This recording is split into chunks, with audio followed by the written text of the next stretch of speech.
Bonjour à tous, j'espère que vous allez bien. On se retrouve aujourd'hui pour un nouveau tuto. Ici, nous allons changer l'apparence de connexion de notre back-office WordPress.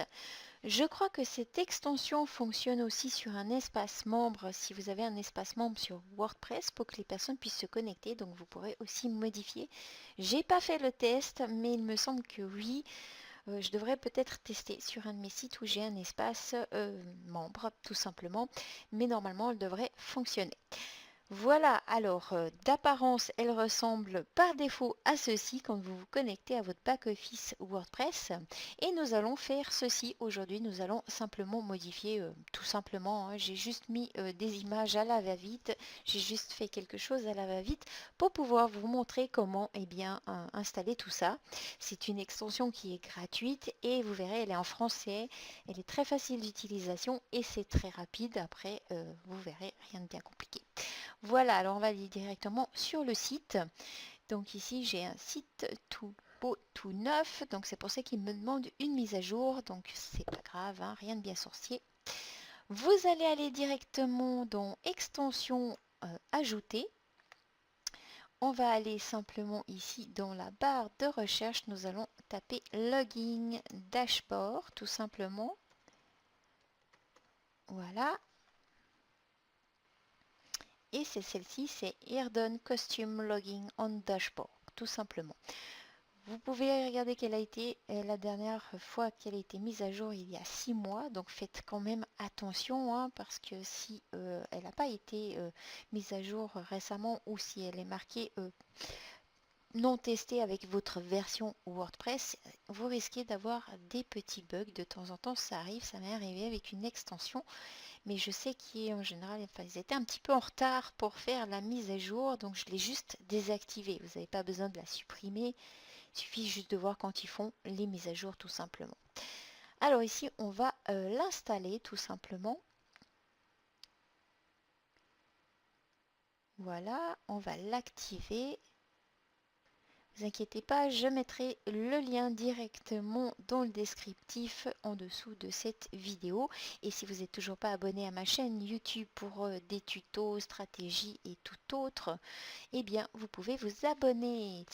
Alors, nous allons retrouver cette extension directement dans les réglages. Vous allez aller dans Réglages, Connexion, tableau de bord personnalisé.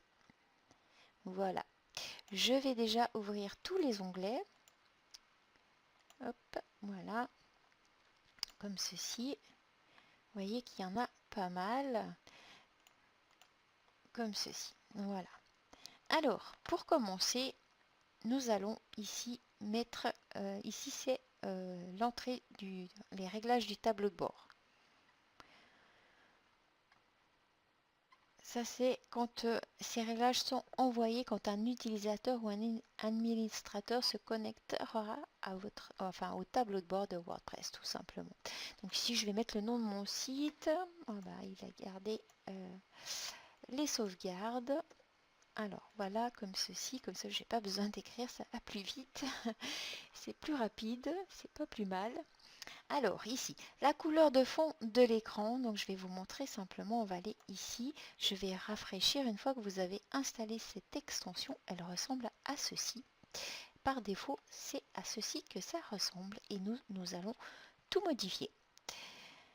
Nous allons aller ici. Alors ici, la couleur de fond de l'écran, donc je vais changer ceci, je ne vais rien mettre parce que je vais sélectionner tout simplement une image en background, tout simplement. Donc ici, je vais ajouter une image. Au préalable, bien sûr, je l'aurais téléversé, j'aurais été choisir un fichier dans mon ordinateur, bien sûr, hein. Je vous rappelle juste le chemin. Je vais sélectionner celle-ci. Essayez qu'elle ne soit pas trop lourde, trop grande. Essayez de rester quand même dans les 1800. Bon là, ça va, c'est 1900, ça va encore.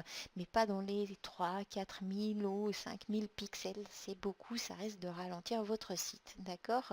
Donc restez toujours avec des images qui sont dans les bonnes normes, tout simplement. Voilà. Ici, la répétition, je ne désire absolument pas avoir de répétition de mon image. Le positionnement du fond, le positionnement horizontal et vertical, je vais laisser tel quel.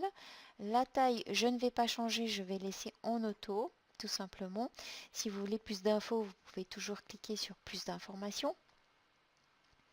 Après, logo de l'écran de connexion. Donc le logo de l'écran de connexion, c'est le logo, hein, d'accord? Donc je ne vais pas mettre mon logo, mais je vais simplement mettre un autre logo comme ça, comme ceci. Voilà. Ici, vous pouvez personnaliser la dimension de votre logo. Pour celui-ci, je vais laisser tel quel, ça ira très bien. Le texte, ici, je vais simplement mettre le nom de mon site. À la fin, je vais mettre débuter, futé, ben, il est gardé, hop, voilà. Ça veut dire Power BI, débuter, futé. Je pourrais très bien mettre propulsé par débuter, futé, hein. Je vais laisser en anglais le reste. Alors, les réglages du formulaire de connexion. Donc, c'est les réglages de ce formulaire. Alors, la largeur du formulaire, je vais la laisser en cette taille. Vous pouvez très bien choisir plus grand, plus fin, plus grand, plus long, hein, comme bon vous semble. Après, libre à vous, faites des tests.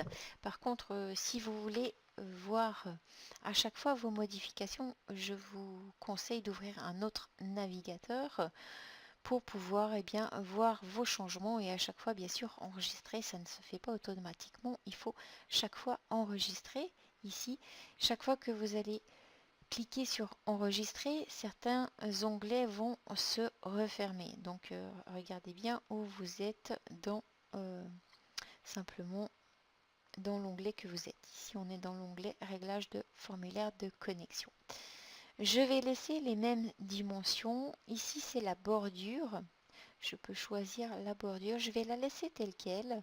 Je ne vais pas la changer. Je pourrais très bien enregistrer pour vous montrer déjà à quoi ça ressemble. Donc, je vais enregistrer. On va faire un petit aperçu et rafraîchir ceci. Voilà. Donc, on voit l'image, le logo. Donc ici, je vais simplement modifier tout ceci. Je pourrais faire bien sûr la bordure plus petite, mais je vais la laisser telle qu'elle. Donc on va retourner. Alors hop, réglage du formulaire de connexion, comme je vous ai dit, hein. Il y a des onglets qui restent ouverts et il y en a d'autres qui se ferment tout seuls.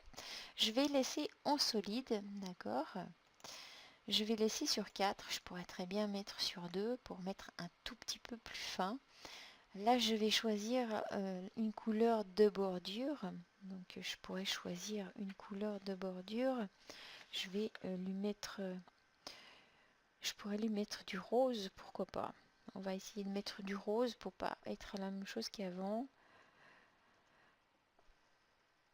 Je suis une fille de toute façon, donc je peux mettre du rose. La couleur du fond du formulaire, je ne vais pas toucher. Nous allons simplement mettre une image. Je pense pas que c'est une bonne idée que je mette cette couleur vu que je vais mettre une sorte, voilà, je vais mettre une sorte de turquoise. Comme vous pouvez voir, hein, vous avez les couleurs qui s'ouvrent ici, sauf que moi je connais mes couleurs, j'ai mes chartes graphiques à moi, tout simplement. Alors, ici, je vais pas mettre rose parce que simplement l'image, elle sera plus ou moins en rose-violet.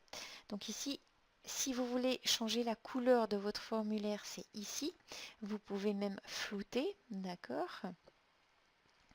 Je vais simplement sélectionner mon image. Voilà, je vais mettre celle-ci. Hop. Je vais mettre qu'il n'y a pas de répétition pour mon image. Je vais laisser la même chose ici. Alors, la couleur du texte des étiquettes, donc en fait, la couleur du texte des étiquettes, c'est ceci. Donc ici, je ne vais pas laisser en noir, mais je vais simplement mettre en blanc. Donc en blanc, c'est 6 fois F. Voilà. Je vais agrandir la taille parce que je trouve que c'est un peu petit. Donc, je vais mettre simplement en 18. Alors, couleur du texte, entrée dans le formulaire.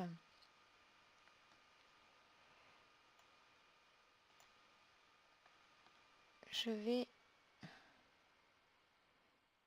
modifier ceci. Je vais prendre la même couleur qu'ici. Donc je vais faire un petit copier pour rester aux mêmes couleurs, hein, tout simplement.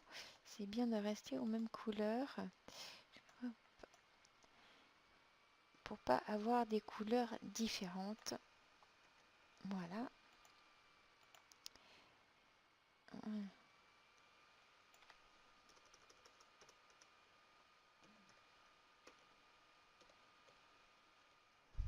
Voilà. Alors la taille du texte est saisie dans le formulaire je laisse tel quel. Couleur du lien de connexion dans le formulaire, par contre ici, je vais simplement le changer. D'accord.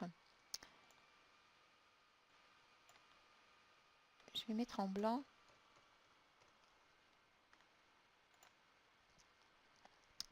Activer l'ombre du lien, je peux laisser tel quel. Couleur, je vais laisser tel quel aussi. Je vais laisser la même chose aussi. Couleur du bouton de connexion, donc je vais aussi mettre 35D1 je crois. Voilà. Login bouton de connexion, donc vous voyez il est déjà en blanc, je vais le laisser en blanc. Après ici, ce qui se trouve ici c'est masquer les liens s'inscrire, mot de passe oublié et masquer le lien revenir à votre site web. Alors si vous avez une zone, enfin pardon pas une zone, on va dire un espace formation, je vous conseille de les laisser en non. Si c'est simplement pour vous, pour le plaisir, vous pouvez les cacher tout simplement. Ici je vais les cacher tout simplement. Voilà. Je vais enregistrer tout ceci. On va venir rafraîchir pour voir ce que ça donne. Voilà, comme ceci. Donc on voit, c'est tout simple, ça a changé. Donc heureusement que j'ai pas choisi la bord en violet. Le bord en violet, pardon. Je parle au féminin, je suis un petit peu fatiguée. Désolée. Alors, on va revenir simplement ici. Je vais vous expliquer les réglages de la désinstallation de votre extension. Si vous désirez conserver les mêmes réglages chaque fois que vous simplement vous désactivez votre extension pour pas venir à chaque fois refaire, laissez sur non. D'accord. Si vous désirez bien effacer tous les réglages, vous pouvez mettre sur oui. Et à chaque fois que vous allez désactiver l'extension, vous n'aurez plus rien. Il va falloir tout recommencer, tout simplement. Je vais encore une fois faire enregistrer. Vous avez aussi la possibilité directement d'importer les réglages, enfin d'exporter et d'importer. Donc d'exporter pour pouvoir les importer sur un autre site tout simplement. Donc vous voyez, c'est très facile, rien de bien compliqué. Donc je la trouve assez pratique et ça change un petit peu l'apparence de notre connexion, notre back-office que de toujours voir la même chose.